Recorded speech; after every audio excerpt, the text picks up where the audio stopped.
jiilka haatan soo baxaya waxay la sameynayaan falgal qorista iyo akhriska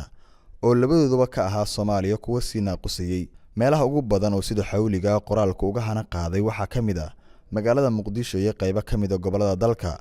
Muqdishona waxay martigelisay qorayaal ugub ah oo doonaya inay isbedel ku sameeyaan aragtida ah Soomaalidu wax ma qoraan. In wax la qoraa waa shaqo adag oo adkaysi iyo waqti gelin u baahan marka qorayaashu ay doonayaan inay soo daabacaan buugaagtooda cusub. Waxay ka maraan dhib badan sidaas ay tahana waxay buugaagtooda u raadiyaan faafreeb rasmi ah kaasoo kordhinaya tayada buugga. buuggan horta fariin gooni oo tilmaamaya buug u helin naafada waa arin kaliya oo qoysaysa oo dadka naafada ka hadlaya Soomaaliya marxalada ay ku sugan yihiin guulahooda hadii yihiin arrimaha jaceylkan qolo badan oo buuggan ku dhex jiro buuggan tafatirkiisa waxa la kaashada dad badan la kaashada maadaama aniga qoraalka aan ku cusbay oo xirfadeeda markii ugu horeysay wax ka qoray tahay marka sidaas ay tahay haddana warbixin la dadka taawanaysa aan soo diyaarinayo waxay sax ugu ah in aan dad badan la kaashaday oo warbixin badan aan la subiyay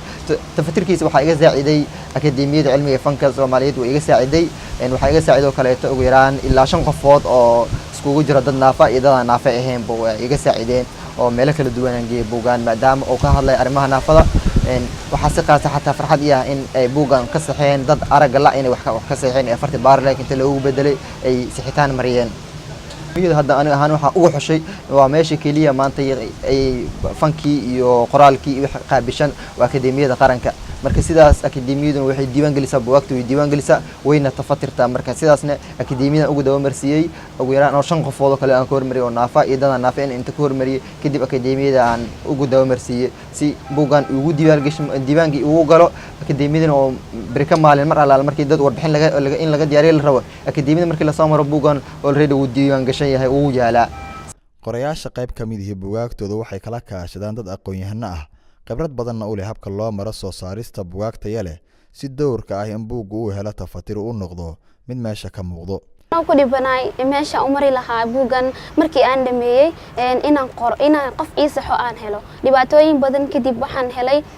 wiil ii saxay oo ah abwaan qoraa ah inta soo buug kumana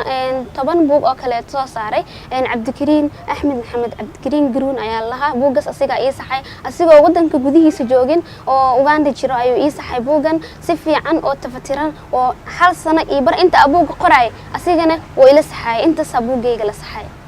markii horta buugan aniga aan qorayay waxa u fikirayay inaan u dhiibo qof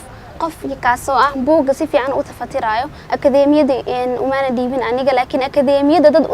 u dhigmo oo qoraa ah oo abwaan ah oo yani professor ah aan dhihi karo ayaa ii saxay buugay kalsoonina waan ku qabaa markii la aqriyo qofka markuu aqrinayo hadartan buuga wax qaladaad ah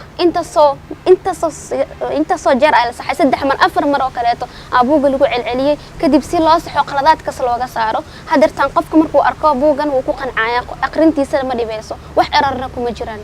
akademiyada cilmiga fanka iyo suugaanta waxay ka shaqeysaa faafreebida buugaagta la doonayo in la daabaco wayna u suuqgeysaa si buuggu u helo suuq wacan gudoomiyaha akademiyada ayaana ka sheekeynaya shaqada faafreebista oo ay qabato akademiyadu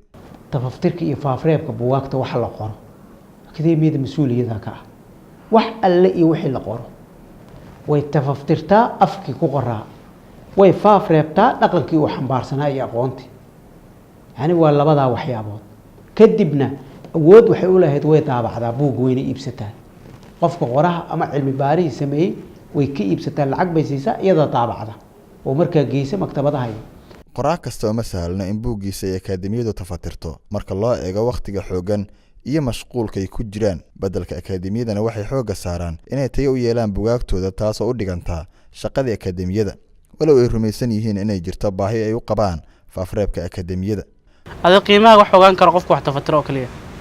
قيمة وحقوق قرطم هذه قف مكاس دتك وحرسنا قفك الشخصية وحاول حينا دتك يخرسنا قف فترة ولا حينا قصة من وحاول قفك سقري برشلونة المفيعين تفترة كاس وحقوقنا سنتهاي فيدباك وصلنا قرنا قفك يقري سيدا كانوا وحقوقنا سنتهاي آخر 16 waxaa jira caqabado fara badan oo qofka markuu qorayo ay manaha saameyn ku yeelanayso qoraalkiisa oo ku ka tahay qaabku wuxuu qorayo wax ka qorayo iyo dadku wuxuu qorayo intaba saddex caqabad baa jiraan barihii dambe waxay qorayaashu ahaayeen kuwa si tirsabeel ah u soo bandhigaya buugaag cusub halka qayb ka mid ay ku beegaan waqtiga carwada buugaagta taasina meesha waxay ka saartay in buugaag saxan la helo waana walwalka ugu badan oo ay qabaan qorayaasha Soomaaliyeed maxamed ciise koona goobjoog muqdisho